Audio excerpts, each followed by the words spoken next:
Hello everyone, स्वागत है आपका अपने यूट्यूब चैनल पर। तो दोस्तों, ये हमारा नंबर सिस्टम का सीरीज चल रहा है और हम आपको बता दें, ये वही क्वेश्चन है जो अभी तक रेलवे में बना है। यानी अभी तक जितने भी क्वेश्चन रेलवे ने पूछा है उन सब प्रश्नों को हम करा रहे हैं और इन सब प्रश्नों को सॉल्व करने के लिए हम आपको छोटा छोटा मेथड और आसान तरीका बताएंगे। तो चलिए स्टार्ट करते हैं। दो धनात्मक पूर्णांक संख्याओं का जोड़ 30 है और उनका अंतर 6 है। उनका गुणन पता करें। देखिए, सबसे पहले संख्या निकालेंगे और उनका गुणा कर देंगे, हमारा आंसर आ जाए। देखिए, कह रहा है दो संख्याओं का जोड़ 30 है ना। अगर हम चाह रहे हैं एक्स वाई न मानना, तो बिना एक्स वाई माने इसे कैसे सॉल्व करेंगे। देखिए, जोड़ दिया है आपका 30, दोनों अंकों का यानी दोनों संख्याओं का जोड़ दिया है आपका 30 और अंतर दिया है 6। तो सबसे पहले हमें छोटी संख्या निकालेंगे और बड़ी संख्या निकालेंगे। देखिए, बड़ी संख्या निकालने के लिए क्या करेंगे, जो आपका योग और अंतर दिया है उन दोनों को जोड़कर उन उन दोनों को जोड़कर उसे आधा कर देंगे, हमारा बड़ी संख्या निकलेगा। 30 से 36 और 36 का आधा क्या होता है, 18। ये हमारा बड़ी संख्या निकल गया। और छोटी संख्या निकालना हो तो क्या करेंगे, छोटी संख्या निकालने के लिए 30 माइनस 6 करेंगे और उसका आधा कर देंगे। आधा करेंगे तो क्या हो जाएगा बताइए, 30 में 6 जगह 24 और 24 का आधा 12। अब देखिए, हमारा संख्या 18 और 12 निकल गया और कह रहा है इनका गुणन। इनका गुणन मतलब इनका गुणा कर दीजिए। 18 और 12 का गुणा करेंगे कितना हो जाएगा बताइए, 18 दूना 36 को 6, 36 को 6 बचा 3 और 18 एक कम 18 और 3, 18 और 3 आपका हो जाएगा 21। तो इसका आंसर क्या हो जाएगा बताइए, इसका आंसर क्या हो जाएगा 216। ठीक है, तो आई होप ये क्वेश्चन आपको समझ में आया होगा। तो चलिए अगला क्वेश्चन देखते हैं। दो अंकों की संख्या में इकाई अंक ढाई अंक का दोगुना है। यदि अंकों को अदल बदल कर दिया जाए तो नई संख्या पुरानी संख्या से 27 अधिक होगी। पुरानी संख्या क्या है, देखिए इस क्वेश्चन को आप बिना पेन और बिना पेपर से सॉल्व कर सकते हैं। देखिए कैसे कह रहा है, यदि अंकों को अदल बदल कर दिया जाए तो नई संख्या पुरानी संख्या से 27 अधिक होगी। ये 27 दिया है ना, और 27 हमारा 9 से कटता है, और जो 9 से कटेगा और जो 9 से कटेगा अगर उसमें अदल बदल कर दिया जाए या जोड़ दिया जाए घटा दिया जाए, अगर वही संख्या जोड़ा जाए या घटाया जाए तो बताइए वो 9 से कटेगा ना। अब जो हमारा विकल्प होगा वो हमारा 9 से कटना चाहिए। अब देखिए, ए नहीं कटेगा, बी कटेगा, सी नहीं कटेगा और डी कटेगा। अब देखिए, डी जो 63 दिया है और शुरू शुरू में क्वेश्चन में दिया है इकाई अंक ढाई का दोगुना है। अब बताइए, 63 में जो इकाई अंक है ढाई का दोगुना है नहीं ना है, तो देखिए डी वाला गलत हो गया। अब देखिए बी, बी हमारा देखिए 36 आया है और ये हमारा 9 से कटेगा। ठीक है, तो इसका आंसर क्या हो जाएगा, 36 हो जाएगा। अब बताइए, आपको पेन की आवश्यकता पड़ी नहीं ना, तो इसे बिना पेन और बिना पेपर से सॉल्व कर सकते हैं। तो चलिए अगला क्वेश्चन देखते हैं। जब किसी संख्या को 13 से गुणा करते हैं तो गुणनफल में सभी अंक 9 के होते हैं। ऐसी सबसे छोटी संख्या ज्ञात कीजिए। देखिए, इस क्वेश्चन को भी आप बिना पेन पेपर से सॉल्व कर सकते हैं। देखिए, कह रहा है कि 9 के होते हैं, इसका मतलब वही नियम लगेगा, जो भी हमारा संख्या होगा वो 9 से कटेगा। अब विकल्प उठाइए, देखिए ए वाला 9 से कटेगा। देखिए 7 7 14, 9 2 11 और 3, ये देखिए ये नहीं कटेगा। बी वाला देखिए 7 8 9 2 3, ये भी 9 से नहीं कटेगा। 9 से कटने के लिए नियम क्या होता है बताइए, 9 से कटने के लिए नियम होता है, जो हमारा संख्या दिया है वो 9 से कटना चाहिए, यानी 9 से कटना चाहिए, यानी उसका योग 9 से कटना चाहिए। अब देखिए विकल्प सी, विकल्प सी देखिए, विकल्प सी भी नहीं कटेगा। अब विकल्प डी देखिए 7 6 9 2 3, अब देखिए 9 कट जाएगा, 7 2 9 कट जाएगा, 6 3 9 कट जाएगा, यानी डी जो है 9 से कट जाएगा। अब इसका आंसर क्या हो जाएगा, डी। अब बताइए, इसे आपको आवश्यकता पड़ी पेन की नहीं ना। एक विद्यार्थी ने जितने प्रश्न सही किए उससे 3 गुने गलत किए। यदि उसने कुल 76 प्रश्न हल किए तो उसने कितने प्रश्न सही किए। देखिए, ये लैंग्वेज बेस्ड क्वेश्चन है। देखिए इसे कैसे करेंगे, कह रहा है एक विद्यार्थी ने जितने प्रश्न सही किए। देखिए, सही कह रहा है, सही कह रहा है और फिर कह रहा है गलत। सही और गलत का यहाँ पर बात हो रहा है। कह रहा है जितने प्रश्न सही किए उससे 3 गुने गलत किए। इसका मतलब ये हुआ, अगर एक एक सही किया तो इससे 3 गुना गलत किया। इतना समझ में आ गया।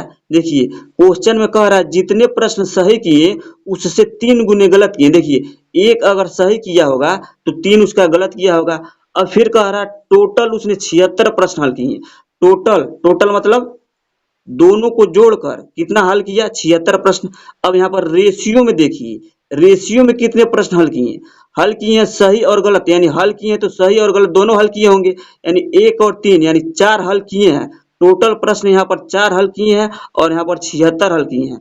अब 4 बराबर 76 और पूछ क्या रहा है, पूछ रहा तो उसने कितने प्रश्न सही किए। अब कितने प्रश्न सही किए, एक प्रश्न सही किए तो एक की वैल्यू निकाल दीजिए। देखिए 4 बराबर 76 तो 1 बराबर क्या हो जाएगा बताइए, 1 बराबर आपका हो जाएगा 76 डिवाइड बाई 4। अब बताइए कितना बार में कटेगा बताइए, 4 एक कम 4 यानी 4 नमा 36 यानी 19 चौको 76। तो उसने 19 प्रश्न सही किए, ठीक है। तो इसका विकल्प नंबर कौन सा सही हो जाएगा, सी वाला सही हो जाएगा, ठीक है। तो आई होप ये क्वेश्चन आपको समझ में आया होगा। तो चलिए अगला क्वेश्चन देखते हैं। दो संख्याओं में बड़ी संख्या के दोगुने में 20 घटाने पर दूसरी संख्या प्राप्त होती है। छोटी संख्या की दुगुनी संख्या में से 5 घटाने पर पहली संख्या आती है। तो दोनों संख्या क्या है, देखिए इसे भी आप बिना पेन पेपर से कर सकते हैं। देखिए कैसे, कह रहा है दो संख्याओं में बड़ी संख्या के दोगुने से 20 घटाने पर, अगर ए वाला में 20 अगर बड़ी संख्या है उसका दोगुना कीजिए, 20 दूना 40 और 40 में से 20 घटाने पर पहली संख्या प्राप्त होती है। देखिए 40 में से 20 घटाएंगे तो क्या होगा, 20 होगा। 15 नहीं ना आया तो पहली संख्या नहीं आया, यानी विकल्प ए गलत हो गया। दूसरा विकल्प देखिए, कह रहा है दुगुना कीजिए बड़ी संख्या का, बड़ी संख्या 25 है, 25 का दोगुना करेंगे हो जाएगा 50 और 50 में से 20 घटाएंगे तो हमारा आएगा 30। पहली संख्या नहीं आया, पहली संख्या क्या है 10 यानी छोटी संख्या नहीं आया। अब विकल्प सी देखिए, सी में कह रहा है 15 और 10, 15 और 10 में बड़ी संख्या 15 है, उसका दोगुना कीजिए कितना हो जाएगा 30 और 30 में से 20 घटाइए। देखिए 30 में से 20 घटाएंगे हमारा क्या हो जाएगा बताइए 10। अब देखिए यहाँ पर छोटी संख्या 10 आ गया ना, देखिए पहला कंडीशन तो फॉलो कर रहा है, यहाँ से आप आंसर मार कर चल भी सकते हैं, लेकिन अगर दूसरा भी चेक करना चाहते हैं तो कर लीजिए। देखिए कह रहा है छोटी संख्या की दोगुनी संख्या में से 5 घटाने पर, छोटी संख्या अगर 10 है उसका दोगुना कीजिए 20 और उसमें से 5 घटाने पर हमारा पहला संख्या यानी 15 आ गया ना, तो विकल्प नंबर हमारा सी सही होगा, ठीक है। तो इसे भी बताइए, इसे भी बताइए, आपको पेन की आवश्यकता पड़ी नहीं ना। तो चलिए अगला क्वेश्चन देखते हैं।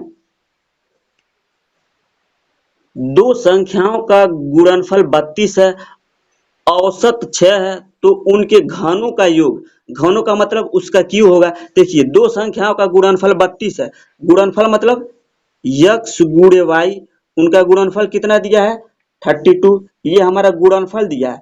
फिर कह रहा है औसत 6 है, औसत 6 है, इसका मतलब क्या होगा, दोनों संख्या का औसत 6 है तो कुल योग क्या हो जाएगा, दोनों संख्याओं का योग क्या हो जाएगा बताइए। दोनों संख्याओं का योग हमारा 12 हो जाएगा, क्योंकि औसत दिया है 6, दो संख्या का औसत 6 दिया है तो योग उसका कितना हो जाएगा 12। अब देखिए कह रहा है उनके घनों का योग। अब देखिए इसे सॉल्व करेंगे तो हमारा सूत्र बनेगा, सूत्र बनेगा तो हमारा बड़ा हो जाएगा। अब इसे कैसे करेंगे, अब बताइए कैसे करेंगे इसे। देखिए गुणा करने पर 32 आना चाहिए और जोड़ने पर 12, कौन सी संख्या है सोचिए।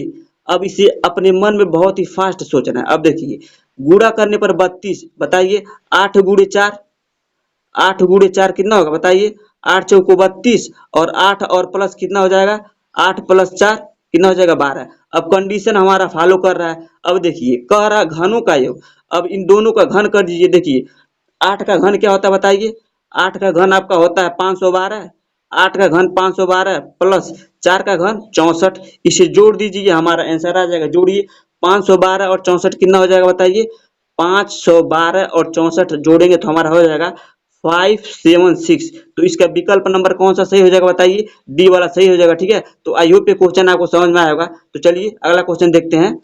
दो अंकों की संख्या के अंकों का योग 7 है, यदि अंकों को पलट दिया जाता है तो नई संख्या में 3 जोड़ने पर मूल संख्या की 4 गुनी हो जाती है। मूल संख्या क्या है, देखिए बहुत ही अच्छा क्वेश्चन है, इसे भी विकल्प से करके उड़ा दीजिए क्वेश्चन को। देखिए विकल्प उठाइए डी, विकल्प उठाइए दी। देखिए कह रहा है क्वेश्चन में योग 7 है, योग तो 7 है। फिर कह रहा है दूसरी शर्त के अनुसार अगर अगर इसको पलट दिया जाए, यदि अंकों को पलट दिया जाए तो नई संख्या में 3 जोड़ने पर, अगर हम विकल्प डी उठाए हैं, अब कह रहा है यदि अंकों को पलट दिया जाए, यानी जो 16 है इसको पलट दिया जाए, ठीक है, पलटेंगे तो क्या हो जाएगा बताइए, पलटेंगे तो हो जाएगा 61। फिर कह रहा है पलट दिया जाए और इसमें अब 3 जोड़ दिया जाए, बताइए 3 जोड़ेंगे तो कितना हो जाएगा बताइए, 3 जोड़ेंगे तो क्या हो जाएगा बताइए, हो जाएगा 64। पलट दिया जाए तो मूल संख्या की 4 गुनी हो जाती है। अब बताइए जो हमारा मूल संख्या था 16, इसकी 4 गुनी हो गई ना, बताइए 16 चौको 64, यानी 16 गुणे 4, यानी इसका 4 गुना हो गया ना, तो हमारा विकल्प डी सही होगा। ठीक है, तो आई होप ये क्वेश्चन आपको समझ में आया होगा। तो चलिए अगला क्वेश्चन देखते हैं। किसी संख्या के 4/3 के 2/3 का मान 80 है, संख्या क्या है? देखिए कोई संख्या है, ठीक है, कोई संख्या है, इसका 4/3, 4/3, फिर कह रहा है इसका 2/3, इसका 2/3 का मान 80 है। बस वही संख्या निकाल दीजिए। देखिए 4 दूना 8, 4 दूना 8 और 8 धामे 80, ये कट जाएगा, 8 धामे 80 और 3 3 9 और 9 धामे 90, यानी x बराबर क्या हो जाएगा 90। तो हमारा संख्या कौन सा है बताइए, 90 है, तो विकल्प हमारा सी सही हो जाएगा। ठीक है, तो चलिए अगला क्वेश्चन देखते हैं। संख्याओं की एक श्रृंखला में अगली संख्या अपनी पूर्ववर्ती संख्या की तिगुनी घटाव 1 होती है। यदि श्रृंखला की प्रथम 2 संख्याएं 2 और 5 हैं, तो चौथी संख्या क्या होगी? देखिए श्रृंखला की पहली और दूसरी संख्या दे दिया है, क्या क्या आपका दिया है, देखिए यहाँ पर दिया है आपका पहली संख्या, पहली संख्या क्या है, पहली संख्या आपका दिया है 2, ठीक है, और दूसरी भी दिया है आपका, दूसरी भी दिया है आपका 5, और उसके बाद पूछ रहा है चौथी, यानी तीसरी भी आएगा और चौथी भी आएगा। अब क्वेश्चन में देखिए क्या कह रहा है, क्वेश्चन में कह रहा है अगली संख्या अपनी पूर्ववर्ती संख्या की तिगुनी घटाव 1 होती है। यानी जो अब अगली संख्या होगी, यानी पहली और दूसरी तो पता चल गया, तीसरी संख्या कैसे निकालेंगे? कह रहा है कि जो संख्या है अपनी पूर्ववर्ती संख्या, यानी तीसरी जो संख्या होगी इसकी पूर्ववर्ती क्या होगी बताइए, 5 होगी। अपनी पूर्ववर्ती संख्या की तिगुनी, यानी इसकी तिगुनी, तिगुनी घटाव 1, इसमें से 1 घटाव है, यानी 5 गुणे 3 माइनस 1 जो हमारा अगली संख्या होगा, तो क्या हो जाएगा 5 3 15 और 15 में से 1 जाएगा क्या होगा 14। अब देखिए फिर चौथी संख्या क्या होगी, अब चौथी संख्या बताइए क्या होगी, फिर वही नियम लगाइए। कह रहा है अपनी पूर्ववर्ती संख्या क्या हो गया आप 14, 14 का तिगुना, 14 का तिगुना और उसमें से 1 घटा हुआ संख्या होगा। अब इसे सॉल्व कीजिए, 14 तिया बताइए, 14 तिया 42 और 42 में से 1 घटेगा क्या हो जाएगा बताइए, बताइए कितना हो जाएगा 41। तो हमारा चौथा संख्या पूछ रहा था, तो चौथा संख्या क्या है 41 है, तो हमारा विकल्प नंबर कौन सा सही हो जाएगा बताइए, विकल्प नंबर हमारा सही हो जाएगा बी वाला। ठीक है, तो विकल्प हमारा बी सही हो जाएगा। ठीक है, तो आई होप क्वेश्चन आपको समझ में आया होगा। तो चलिए अगला क्वेश्चन देखते हैं। यदि किसी संख्या को 133 से विभाजित किया जाता है तो शेष 21 बचता है। यदि उस संख्या को 19 से विभाजित किया जाए तो शेष क्या बचेगा? देखिए इस क्वेश्चन को भी आप बिना पेन और पेपर से कर सकते हैं, इसे भी पेपर की आवश्यकता नहीं पड़ेगी। देखिए कह रहा 133 से विभाजित किया जाता है तो शेष 21 बचता है। अगर उस संख्या को 19 से विभाजित किया जाए तो क्या शेष बचेगा बताइए? डायरेक्ट अब जो 21 शेष बचता है ना उसे 19 से डिवाइड कर दीजिए, 19 से कम 19 और बचा हमारा शेष कितना बताइए, 21 में से 19 जाएगा कितना बचेगा 2। बस इसका आंसर डायरेक्ट आपका निकल जाएगा, कौन सा आंसर हो जाएगा बी वाला आंसर सही हो जाएगा। ठीक है, तो बताइए आपको पेन की आवश्यकता पड़ी नहीं ना, तो इसका आंसर क्या हो जाएगा बी वाला। तो चलिए अगला क्वेश्चन देखते हैं। किसी 2 अंकों की संख्या एवं संख्या के अंकों को परस्पर बदल देने से प्राप्त संख्या का योग 110 है, तो संख्या ज्ञात कीजिए जबकि उसके अंकों का अंतर 4 है। देखिए अंतर तो सबका 4 है, बस ए वाला का अंतर 4 नहीं है। देखिए आपका सब अंतर 4 है, सी का भी अंतर 4 है, बी का भी अंतर 4 है, डी का भी अंतर 4 है। अब देखिए कह रहा है परस्पर बदल देने से प्राप्त संख्या का योग 110 है। परस्पर बदल देने से, यानी अगर हम बी वाला विकल्प देखते हैं 7 3, इसका अंक आपस में बदलिए, 7 3 है तो बदलेंगे तो क्या हो जाएगा 3 7, और इसका योग हमारा 110 आना चाहिए, इसका योग हमारा 110 आना चाहिए। देखिए 7 3 10 और 7 3 10 1 11, यानी इसका योग हमारा आ गया 110, तो विकल्प नंबर हमारा बी सही हो जाएगा। ठीक है, तो चलिए अगला क्वेश्चन देखते हैं। 2 संख्याओं का योगफल 20 है और गुणनफल 91 है, उनके व्युत्क्रमों का योगफल क्या होगा? उनके व्युत्क्रमों का योगफल तो वैसे निकाल देंगे आप, 20 बी वाला आंसर सही हो जाएगा। व्युत्क्रम का योग पूछ रहा है ना, व्युत्क्रम का योग पूछ रहा है तो आपको क्या करना है बताइए, योग बटा गुणन कर दीजिए, गुणन कर दीजिए। योग क्या है आपका बताइए, योग है आपका 20 और गुणनफल दिया है आपका 91 और हमें पूछ क्या रहा था, व्युत्क्रम पूछ क्या रहा था, व्युत्क्रम। अगर इस प्रकार का क्वेश्चन आएगा तो आपको डायरेक्ट क्या करना है, योग बटा गुणन कर देंगे, हमारा व्युत्क्रम आ जाएगा। ठीक है, तो चलिए अगला क्वेश्चन देखते हैं। एक 3 अंकों की संख्या के अंकों का योग 14 है। यदि धाई इकाई से दोगुना है तथा इकाई सैकड़ा की चौथाई है तो संख्या ज्ञात करें। देखिए इसे भी आप मान के करेंगे तो बहुत बड़ा हो जाएगा, लेकिन आपको विकल्प से करना है। देखिए कह रहा है एक 3 अंकों की संख्या के अंकों का योग 14 है। विकल्प एक देखिए, जोड़िए, सबका योग 14 आ रहा है क्या, 4 4 8, 8 6 14, यानी ये वाला हो सकता है। बी देखिए 4 2 6 और एक 7, बी वाला नहीं हो सकता है। सी देखिए 8 4 12 और 2 14, सी वाला भी हो सकता है। डी देखिए 8 4 12 और 2 14, यानी हमारा हो सकता है। अब देखिए कह रहा है यदि धाई इकाई से दोगुना है।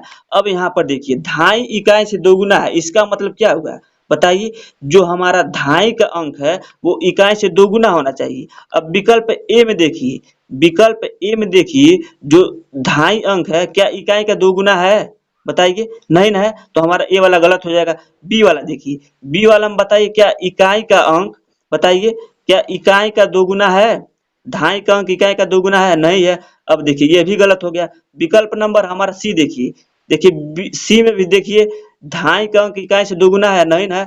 अब डी देखिए, देखिए डी में जो दिया ढाई का अंक 4, ढाई का अंक जो दिया है 4, ये देखिए आपका इकाई अंक का दोगुना है, इकाई अंक 2 है और ढाई अंक 4 है। इसका मतलब क्या हुआ, जो ढाई का अंक है हमारा वो इकाई अंक का क्या है, दोगुना है। तो इसे भी आप बिना पेन और बिना पेपर से सॉल्व कर सकते हैं। बताइए इसका विकल्प डी सही हो जाएगा। बताइए आपको पेन की आवश्यकता पड़ी, नहीं ना पड़ी, तो इसका आंसर क्या हो जाएगा, डी वाला हो जाएगा। ठीक है, तो आई होप ये क्वेश्चन आपको समझ में आया होगा।